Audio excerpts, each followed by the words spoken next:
ఏంటిది అనుకుంటున్నారు? చిన్న పంట అండి. డాబా పైన పనికిరాని డబ్బాల పైన పంట అయితే కనుక పండించాము. ఏం పంట అనుకుంటున్నారు?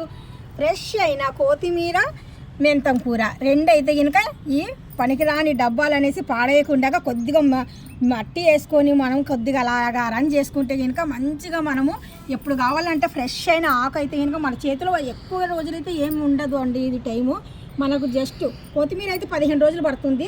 మెంతి ఆకు అయితే కనుక మనకు 3 రోజులకే మొలిసి 8 రోజులకి తిండికి పనికి వస్తుందండి. అందుకనేసి ఐస్ క్రీమ్ డబ్బాలైనా ఏ డబ్బాలైనా పనికి రావని పాడేయకుండా కొద్దిగా మట్టి తీసుకొని వచ్చేసి వేసి మన అందుబాటులో ఆకుకూరలు కావాలనుకుంటే ఇలాగ అరేంజ్ చేసుకోవచ్చు. చూస్తున్నారు కదా, ఫ్రెష్ అయిన మెంతం కూర, ఫ్రెష్ అయిన కొత్తిమీర. అది హైబ్రిడ్ కాదండి, ఇది మంచి నాటు అండి.